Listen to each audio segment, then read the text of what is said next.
नमस्कार मित्रमैत्रिणींनो, आज आपण बघणार आहोत मोड आलेली मटकी. पण ती पातळ बनवणार नाही आहे, मी थोडी अशी रसरशीत बनवणार आहे. ही बघा, कढीपत्ता मी धुवून घेतलेला आहे आणि मटकीची पद्धत माझी भिजवण्याची बघा. मी तांब्यामध्ये मटकी भिजत घालते, त्याच्यामध्ये किती सुंदर मोड आलेले आहेत बघा. सकाळी म्हणजे आदल्या दिवशी मी मटकी भिजत घातलेली तांब्यामध्ये आणि रात्री मी ती पाणी काढून बाहेर तांब्यातच ठेवते. सगळं त्यातलं पाणी नितळून घेते आणि ओव्हरनाईट ठेवल्यानंतर सकाळी आपण बघितलं ना की बघा किती सुंदर प्रकारे आपली मटकी भिजलेली आहे आणि तिला मोडसुद्धा सुंदर आलेले आहेत. याच पद्धतीने तुम्हीसुद्धा मटकी भिजवण्याची पद्धत करून बघा आणि नक्की मला सांगा कशी वाटली. ती एकदम सोपी पद्धत आहे, छान आहे, कमी वेळेत होणारी आहे. कपडा बघायला नको आणि बांधायला नको. तांब्यामध्येच ती भिजत घालायची, पाणी निथळायचं आणि रात्रभर मटकीला मोड येतात. ते उन्हाळा असेल तर अजून चांगल्या पद्धतीने येतात. आणि बघा किती सुंदर मोड आलेली मटकी आहे. आपण ही कढईत भाजून घेऊया. मध्यम आकाराचा एक कांदा आणि टॅमॅटो मी चिरून घेतलेला आहे अगोदरच. तुम्हाला जसं आवडेल तसं तुम्ही 2 घाला, मोठा घाला, छोटा घाला. मी मध्यम आकाराचा कांदा घातलेला आहे.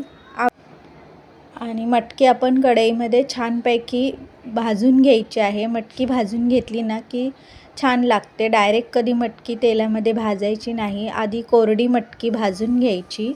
त्यामुळे मटकी छान भाजल्यामुळे त्याची टेस्ट पण छान येते, पटकन ती शिजली पण जाते. तुम्ही या पद्धतीने नक्की करा. तुम्हाला जर माझे व्हिडिओ आवडत असतील तर मला नक्की कमेंट्स करा, तुमच्या मित्रमैत्रिणींमध्ये शेअर करा, लाईक करा. मैत्रिणींना विसरू नका लाईक करायला. तुम्ही मला सबस्क्राईब पण करा. मटकी भाजून झालेली आहे आणि एका ताटामध्ये मी ती काढून घेतलेली आहे. आता आपण कांदा पण आपण तेलात नाही डायरेक्ट टाकायचा, कारण कांदे ओले असतात कधीकधी. मग ओला कांदा असल्यावरती तेलामध्ये शिजायला पण वेळ जातो. आणि ही मटकी मी एकदम कमी तेलात बनवलेली आहे. बघा, आधी कांदा भाजून घेऊया छानपैकी. कांदा भाजला ना की असं हलवत घ्यायचा आणि कांदा भाजला की मग त्या कांद्याला साईडला करायचं कढईमध्येच आणि तेल टाकून घ्यायचं. तेल कसं, कढई गरम असल्यामुळे पटकन गरम पण होतं. हे बघा, सतत तो कांदा मी हलवत आहे, एकसारख्या रंगावर तो आलेला आहे. आता आपला कांदा भाजत आलेला आहे. कोरडा कांदा मी आधी भाजून घेतलेला आहे. त्याला आता एका साईडला करून त्याच्यातच मी तेल टाकून घेणार आहे. ही पद्धत पण सोपी आहे, ताटात काढणे भानगड नाही. मस्तपैकी एका साईडला करायचं, पटकन तेल ओतायचं. तेल पण थोडंसंच घेतलेलं आहे बघा, जास्त तेल नाही टाकलेलं मी. त्याच्यामध्ये कढीपत्ता आणि जिरे मोहरी थोडं प्रमाणात टाकून घ्यायचं. मस्त सुगंध सुटलेला आहे कढीपत्त्याचा. आता कांदा वगैरे सगळं आपण मिक्स करून भाजून घेऊया. छानपैकी भाजा त्याला. आणि काही स्त्रियांना असं वाटत असेल की मटकीची भाजी काय एवढी सांगायची गरज आहे, पण ज्या नवीन मुली शिकणाऱ्या असतात, त्या व्हिडिओ बघतात, त्यांना ही माहिती सांगणं, टिप्स सांगणं महत्त्वाचं आहे. आता मी ह्यामध्ये 2 चमचे चटणी टाकलेली आहे. त्याच्यातच मी थोडंसं 1/4 चमच हळद टाकलेली आहे. हळदीमुळे मटकीचा रंग सुंदर दिसतो. हळद जास्त नाही, थोडीच टाकायची आहे. आता कांदा भाजून घेतल्यामुळं त्याच्यामध्ये टॅमॅटोही टाकायचा आहे. शिजत आलेला आहे कांदा आपला आणि मग आपण टॅमॅटो टाकायचा, म्हणजे कांदा कच्चा राहत नाही. लास्टला टॅमॅटो टाकून घ्यायचा. टॅमॅटो पण चांगल्या प्रकारे आपण भाजून घ्यायचा आहे, म्हणजे त्या कांद्यातच शिजला पाहिजे. नाही तर पटकन तुम्ही बारीक गॅसवर तो भाजायचा, म्हणजे छानपैकी तो पण भाजला जातो. आणि त्याच्यामध्ये आपण आता मटकी भाजून घेऊया, म्हणजे चटणी हळद वगैरे व्यवस्थित त्या मटकीला लागली जाते. आणि अशा पद्धतीने जर तुम्ही मटकीची भाजी केली ना, खरोखर मैत्रिणींनो, मित्रांनो, एकदम सुंदर टेस्ट लागते.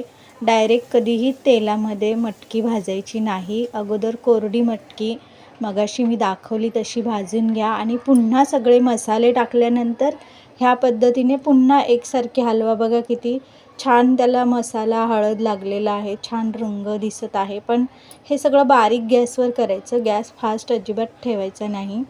आणि जे तुम्ही आहे ना काय करा, पाणी अगोदर गरम करून घ्या.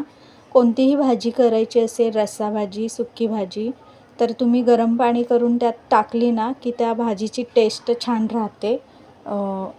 मस्तपैकी भाजी पटकन शिजली पण जाते. मुलांच्या डब्याला जर तुम्हाला सुक्की मटकीची भाजी बनवायची असेल, तर तुम्हाला जर आवडत असेल तर त्यामध्ये तुम्ही शेंगदाण्याचं कूट टाका. पण सुक्या भाजीमध्ये मी शेंगदाण्याचं कूट टाकत नाही. रस्सा भाजी मटकीची केली तरच मी त्यात कूट टाकते. आणि ह्यामध्ये तुम्ही म्हणाल की पाणी जरा जास्त वाटतंय, पण माझ्या मिस्टरांना एकदम सुक्की मटकी आवडत नाही. मला एकदम सुक्की मटकीसुद्धा आवडते. मी ती मटकी उरलेली आहे ना काय करते, राहिली सगळ्यांनी खाऊन की त्या कढईमध्ये गरम करते, ड्राय करून कोरडी आहे ना अशीच खाऊन घेते. म्हणजे एक प्रकारे ते शरीराला पण मोड आलेली मटकी चांगली असते कोरडी खाल्लेली. काही मुलांना ती कोरडी आवडत नाही, त्यामुळे तुम्ही ह्या पद्धतीने करून जरी वरचेवर काढून मटकी अशी दिली तरी ती मुलं खाऊ शकतात, डब्यात घेऊ शकतात. रस्सा खालीच ठेवा. आणि बघा मटकी आपली शिजत आलेली आहे. मोड आलेले पदार्थ मुलांना नेहमी डब्याला द्यायचे, कारण मटकी किंवा मूग असू द्या हिरवे, शरीरासाठी मुलांच्या चांगले असतात. आठवड्यातनं एकदा तरी मटकी तुम्ही बनवत जा, मूग हिरवे बनवत जा. त्यामुळे मुलांना शरीराला चांगला विटॅमिन्स, प्रोटीन्स मिळतात त्याच्यामधून. आणि जर एकदम लहान 1ली-2रीची मुले असतील ना, तर तुम्ही अशा पद्धतीने वरच्यावर थोडी मटकी काढा. बघा ही शिजलेली आहे. अशी चमच्याने घेऊन जर काढली ना आणि मुलांना डब्याला दिली तर ती तिखट पण नाही लागत. आणि तुम्ही माझे व्हिडिओ बघता तर तुम्ही नक्की मला कमेंट्स करा, शेअर करा मित्रमैत्रिणींमध्ये तुमच्या, लाईक करा, सबस्क्राईब करा. आणि कशी मटकीची भाजी झाली ते मला नक्की कमेंट बॉक्समध्ये सांगा. खूप सुंदर रंग आलेला आहे बघा, तोंडाला पाणी बघूनच सुटलेलं आहे. तर चला आता आपण बघितली कशी रेसिपी वाटली, किती सुंदर मटकीची भाजी झाली आहे. तुम्ही पण मित्रमैत्रिणींना करून बघा आणि पुन्हा मला एकदा सांगा की कशी बनवली माझ्या पद्धतीची मटकीची भाजी ते. चव पण खूप छान आहे. तरी तुम्ही नक्की मला सांगा कशी वाटली माझी मटकीची भाजी. चला पुन्हा भेटू. Bye bye.